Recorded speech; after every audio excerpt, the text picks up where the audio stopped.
The iPhone 16 Pro Max boasts the largest display ever in an iPhone at 6.9 inches as well as the longest tested battery life of any iPhone yet. We also appreciate the camera upgrades and camera control button, but Apple Intelligence lacks that wow feature for now and the charging speed could use a boost.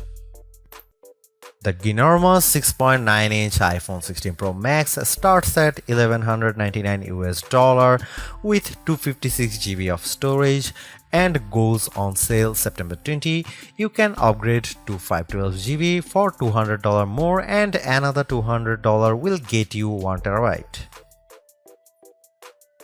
I have been a Pro Max user for years since the iPhone 11 Pro Max, but after testing the new iPhones, I'm actually torn about the iPhone 16 Pro Max. It has the largest display ever of any iPhone at 6.9 inches. Yes, the thinner bezels help keep the device somewhat compact, but it is still taller, wider and heavier than the iPhone 15 Pro Max, which I thought was the near perfect size and weight for a big screen phone. I have gone from feeling like I cheated the system to feeling slightly cheated. This might be an unpopular opinion, but I think the new Pro Max is a little too big, at least for my hands. It's more of a stretch now to do simple things like scrolling through web pages or TikTok, and once you put a case on your iPhone 16 Pro Max, it's like a mini tank. The good news is that the Pro Max is built to be more durable. In addition to having a titanium band, Apple claims that the improved ceramic shield display on this model is 50% tougher than the last generation. We can't drop these units, but on paper it's encouraging. The iPhone 16 Pro Max comes in 4 colors: titanium white, titanium black, natural titanium, and desert titanium. Our iPhone 16 Pro came in the natural, which looks fairly modern, but I prefer the desert color as it pops more.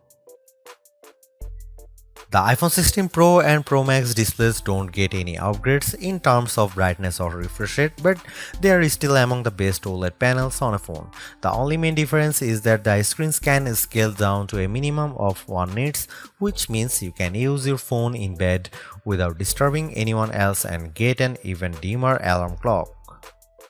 Otherwise, the new iPhone 16 Pro Max screen is largely the same, allowing the Pixel 9 Pro to surge ahead in terms of brightness. We measured a max of about 1500 nits for the iPhone 16 Pro Max, while the Pixel 9 Pro XL hit more than 2300 nits. Outside in direct sunlight, the iPhone 16 Pro and Pro Max were both dimmer than the Pixel 9 Pro XL, though Google's phone dimmed faster over time in response to the heat. The iPhone 16 Pro Max gets a bunch of camera upgrades, starting with a new 48 megapixel fusion camera for the main shooter that's designed to read data faster. The result should be zero shutter lag and faster focus. I took some shots of people passing by on scooters and moving taxis at the same time on the iPhone 16 Pro Max and iPhone 15 Pro Max, and the new iPhone was indeed faster. The results were not necessarily sharper though, as you can see in this side-by-side comparison. Here are some camera samples of iPhone 16 Pro Max.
The iPhone 16 Pro Max is indeed an iterative upgrade, and maybe it wouldn't feel that way if Apple Intelligence was available today along with all the promised features. Instead, it's going to trickle out over time, so I would not to be in a rush to upgrade.